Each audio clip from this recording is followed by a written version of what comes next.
Well, good afternoon, everyone. This is Patricia, and I am traveling for history. I'm in Colchester, Vermont today. As you can see, we do have snow on the ground. And, well, you can probably see the kind of place I'm at. It's a cemetery. In fact, let me tell you something about this place as the gate opens. But understand there's nothing haunted about that. I had released the latch. Anyway, this is the Munson Cemetery. Quote, originally named the Maple View Cemetery, 2 words, Maple View, it has come to be known as Munson's Cemetery, perhaps because of its relationship to William Munson's mill, or the fact that at least 6 generations of Munsons are buried here. In any case, it is today still called the Munson Cemetery, and as a result of a recent gift given by Robert and Holly Miller of an additional acre of land that lies between the cemetery and the McClure Miller University of Vermont Medical Center Respite Home, it is the one cemetery in town that is not crowded and has room for additional burials. Maybe for you and your family.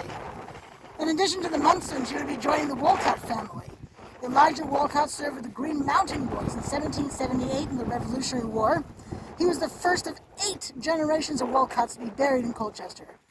Or you might be near the marker of Henry F. Gale, 1849, died, 26 years of age, whose tombstone carries this sentiment, quote, the sweet remembrance of the just shall flourish because they sleep in dust, unquote. This is from the Burlington Free Press. So, let's take a walk of this place and see if we can find any of these folks. Alrighty? Alrighty, so in case you're wondering, the respite home is over here. So a friend was there shortly after it opened. They treated her very well. Beautiful inside. It's a lovely place. As far as I know, she's not buried here though. Alright, go ahead and close this.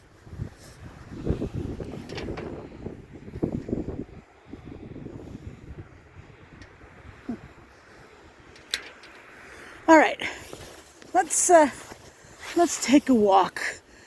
Well, it's just gonna be a longish walk through snow, so be glad that you are not here. It's windy today. You can probably tell when I was reading that bit to you, but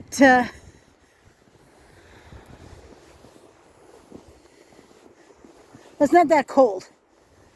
It's about 37 degrees Fahrenheit. 32 degrees Fahrenheit is equal to 0 degrees Celsius. But the wind chill makes it feel like about 30, but it's still warmer than it has been, I have to say. Pretty comfortable temperature out here.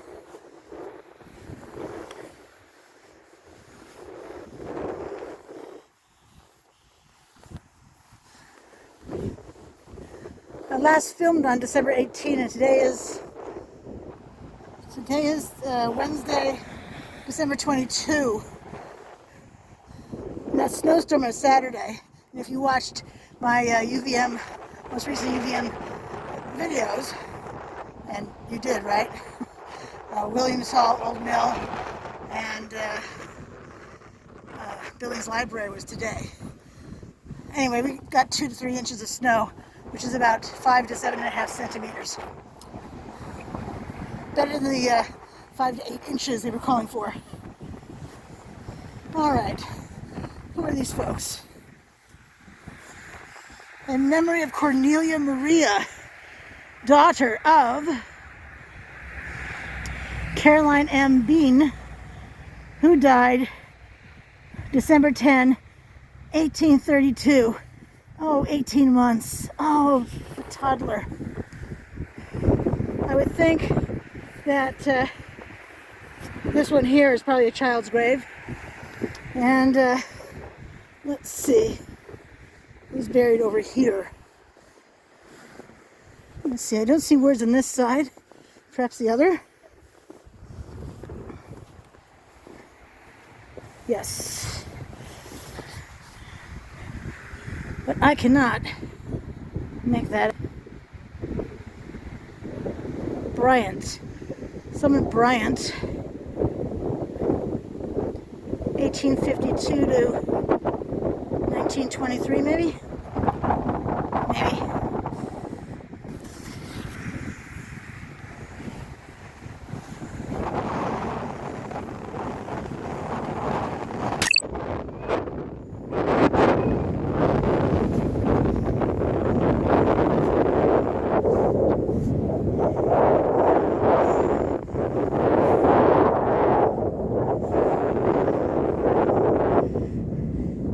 You see a base of a monument here. Maybe you do too. It's right there. Oh yeah, looks like the headstone is right here.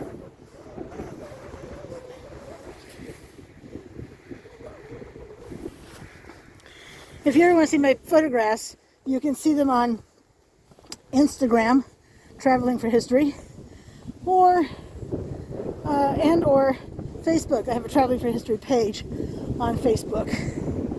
Let's see if there's a name on the other side. I don't see a name on this side at all.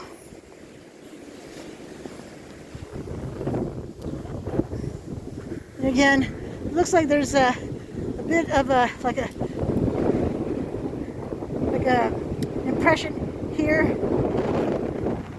Just have no idea. I don't see any lettering at all.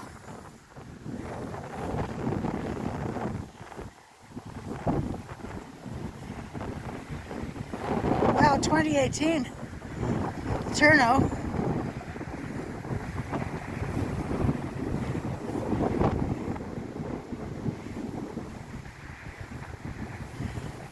There's a flat one right there. Maybe that's just the L for the folks buried here. 2015, Julia A. Magoon, and then Monta.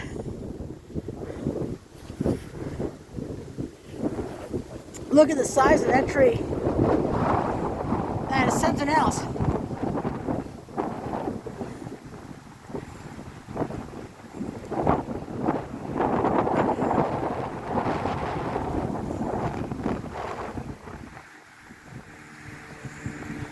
This is not that big a cemetery. The other acre that was added, we can see, is right here, where there are no burials. At least none that I can see. If they're flat headstones, of course, I'm not going to see them because of the snow. It appears John and Judith Trombley are still with us. Married September 22, 1962.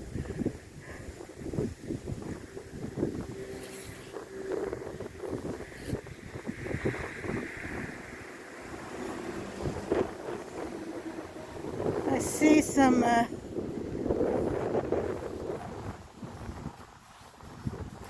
think these are that's a marker for, I think, the space.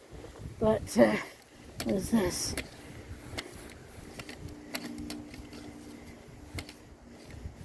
I think it's just another marker for the space.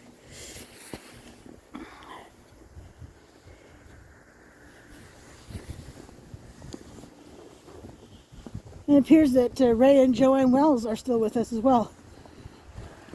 Both born in 1945. I don't know about you though. I do wish they had the full date on there. It makes it more challenging for genealogists, especially when it's a basic last name and the first names are fairly basic as well. But I do like the tractor on here and the sewing machine. I guess this is what they do, or their hobbies. I don't know.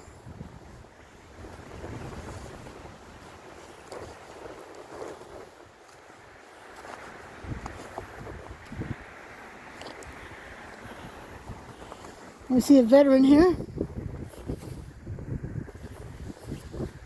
This is duct taped, this area right here. Is this plastic? Yep, that's plastic, and see it's already broken right there. Interesting, I'm guessing that's fencing. And nowadays it has this fencing right here, which is quite sturdy. Is this metal? Yes, I think that's metal. Okay, let's see. Now if you come here to walk, understand, well, right now it's covered with snow, but this area here where I'm standing is very mushy. The ground is mushy. It's a technical term, mushy.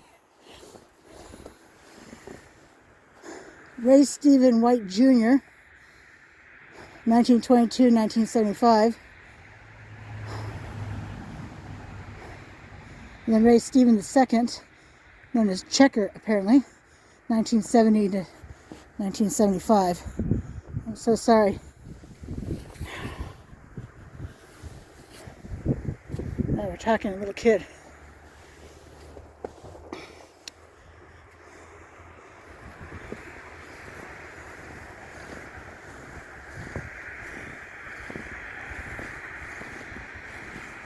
Oh, I see some broken headstones.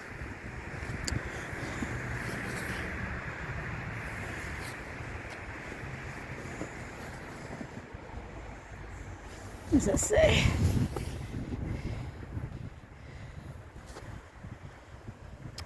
I cannot read it. Nope. I'm sorry to say, I cannot read that.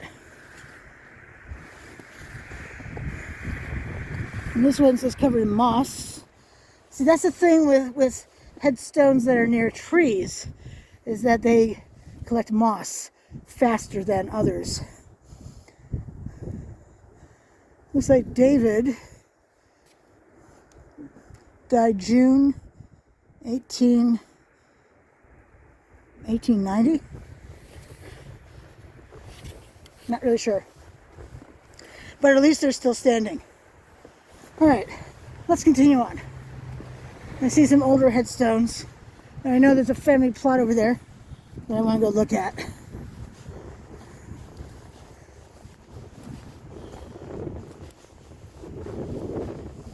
Some more markers on the ground that's telling us someone with the last name C. Did I miss these over here? I don't see my footprint, so yes I did. Nancy, daughter of Charles and Asfa Brewster, died November 10, 1838, age 3 years. Ugh. 3 years.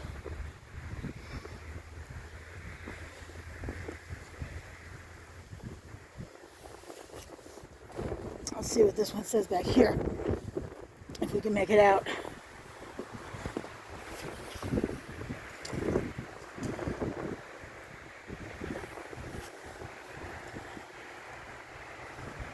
Admittedly, I cannot. No. But maybe if you look at the video, at the pictures long enough, we can.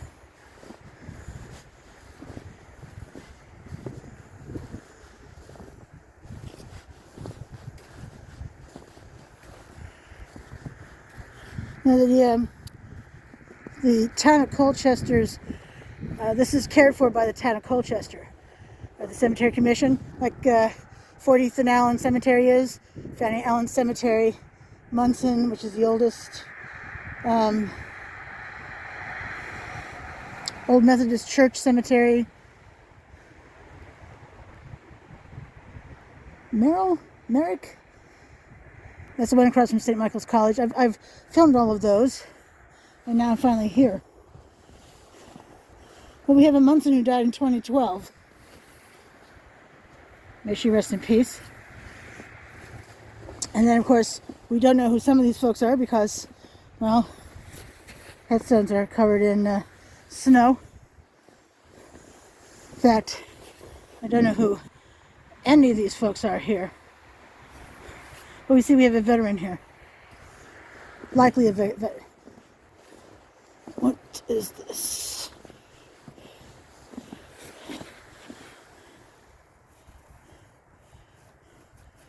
World War. 1917, 1918. World War I.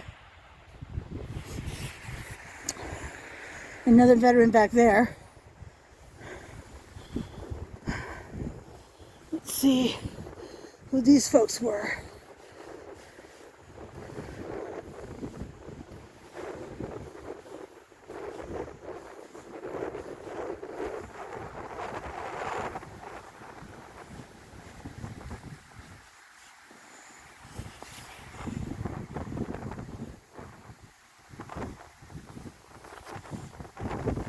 In memory of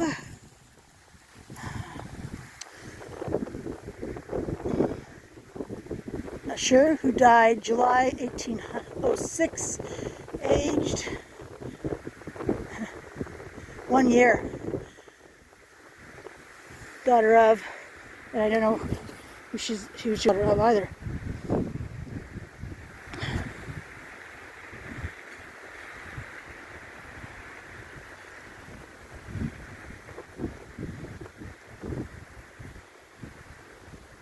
This photo may be the key. Oh, there's an interesting headstone back here.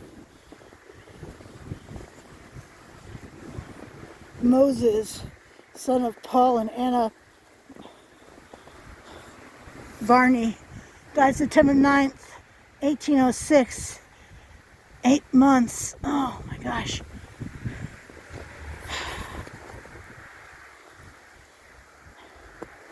Those poor parents.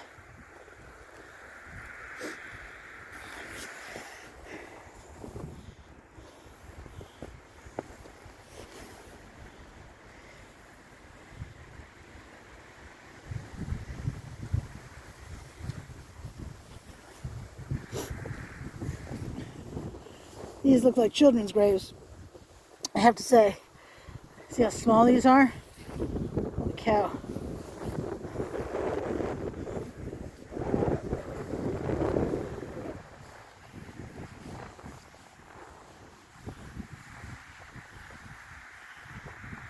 Oh, 3 years, 5 years.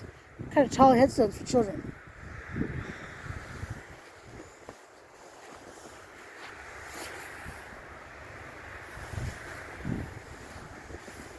"19 years, blooming like the morning rose, how soon in death his eyes were closed."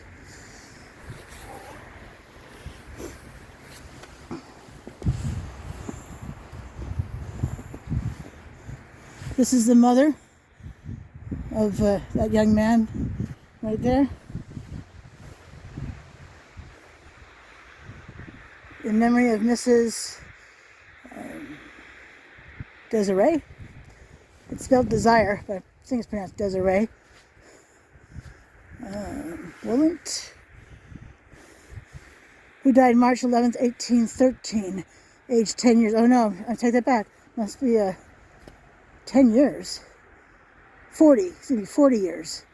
Wife of Elijah Walcott. There we go, Walcott. June. Is it in French? No. "Adieu, sweet friends, we part in pain, but we shall meet and live again."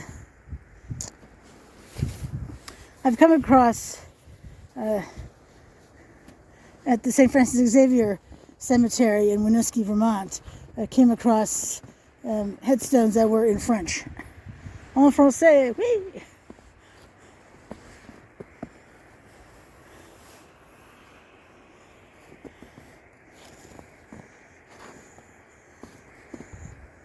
Oh, here we go. And this is William Munson's headstone, grave marker. I saw a picture of this online and wondered if I would be able to find, and here he is. I found him by accident. William B. Munson, up here is where I'm reading. Born January 24, 1801. Died July 9, 1890. 98, 93, 92, not quite sure what that says. Angelina A. Day, wife of William B. Munson, born November 9, 1812, died March 28, 1856. And what a beautiful headstone. There's a decoration there. Let me see if I can... You may be able to make that out.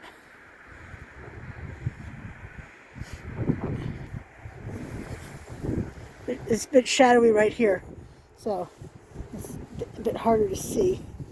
Ooh, a broken headstone right here.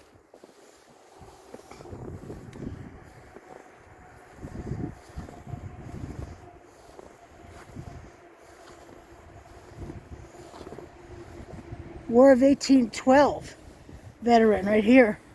Wow.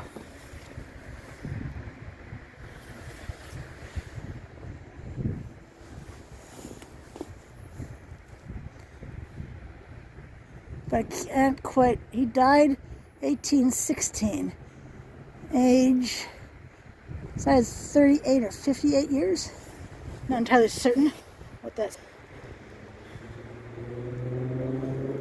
And when I'm actually taking a picture of that, it's so dark I can't see it.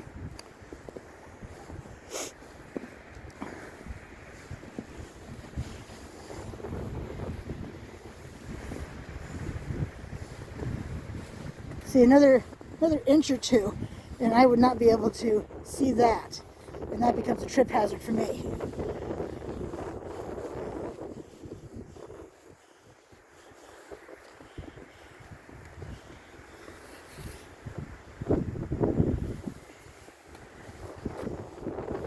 Let's see. Can't tell. It's writing.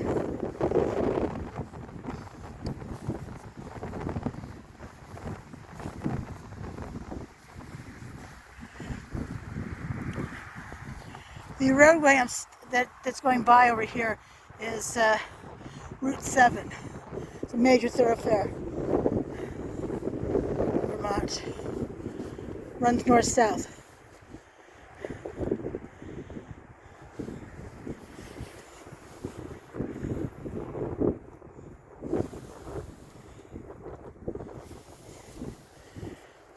Let's see. Which war is this one? Oh, a Union soldier for the during the U.S. Civil War.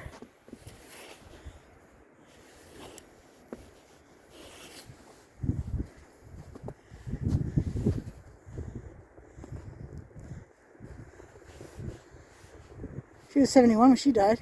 What does it say?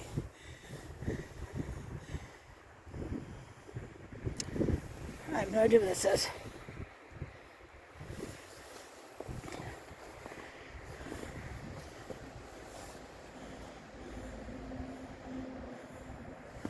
Sarah A., wife of Aaron Hall, daughter of Seth and Susanna Carey, died August 14, 1848, maybe, age 26 years.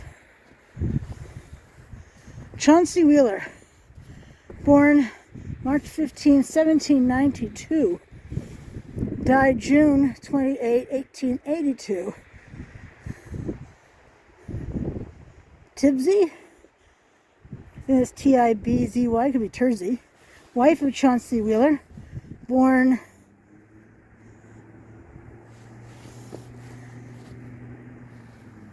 (1800), died November 9, 1844.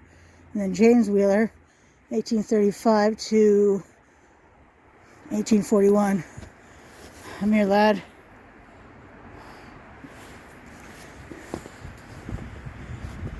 Tibsy, right here, right here.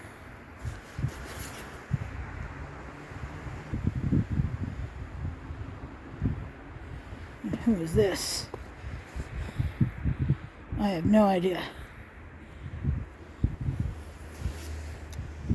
All right.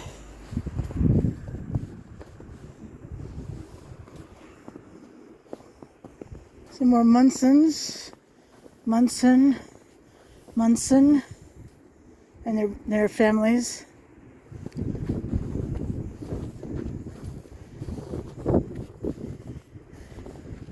Makes me a bit nervous. This one's on such a lean. Let me show you. You see that?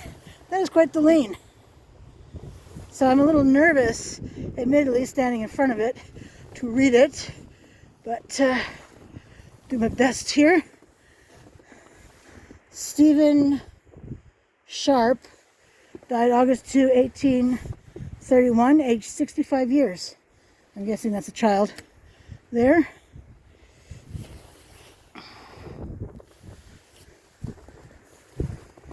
Let's see. Another William Munson. Died June 28, 1830, aged 64 years. I love these, to have these, I don't know, witches' caps maybe?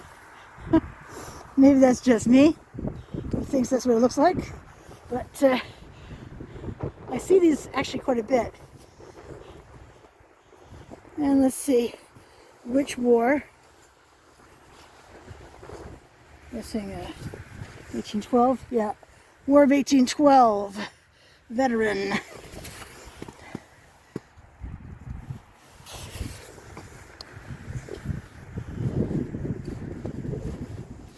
Anna, wife of William Munson, died March 23, 1844, age 66 years. So she outlived him by 14 years.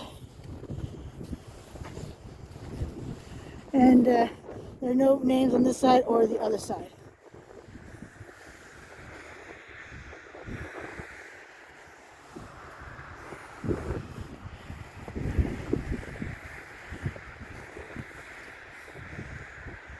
Another Munson. Munson.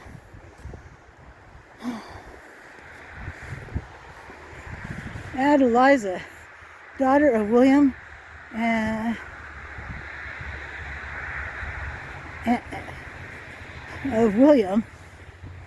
Emma Munson, died the 7th day of June, 1817.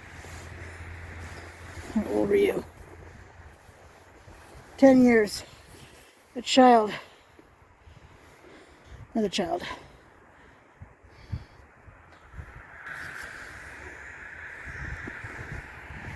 Well, here's a big headstone. I mean, this is a grave marker, really. Colonel William D. Munson, February 7, 1833 to October 28, 1903. His wife, Julia A. Henderson, February 24, 1836 to June 23, 1878. And then up here, we have a marker. You see another marker. We see the initial. And down here we can see that he served, at least someone served, during the U.S. Civil War, the American Revolution.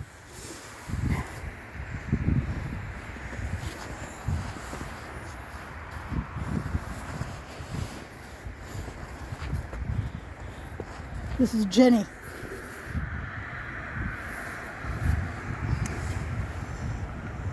Ooh.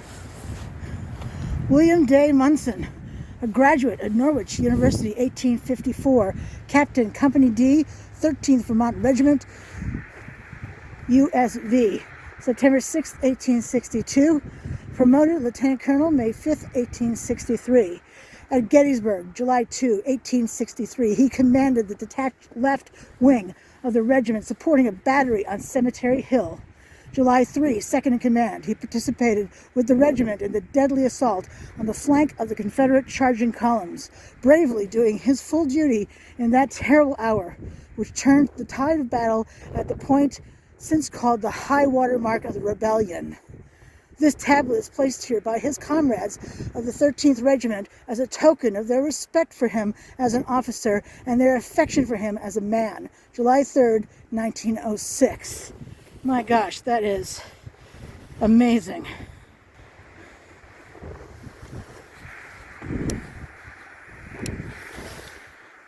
Making sure you can read this. This is the end of part 1 of Munson Cemetery. There will be a part 2 as I continue to walk it. Thank you for coming with me on this journey today. This is Patricia, and I am traveling for history. Until I see you again, you have a great day. Thank you.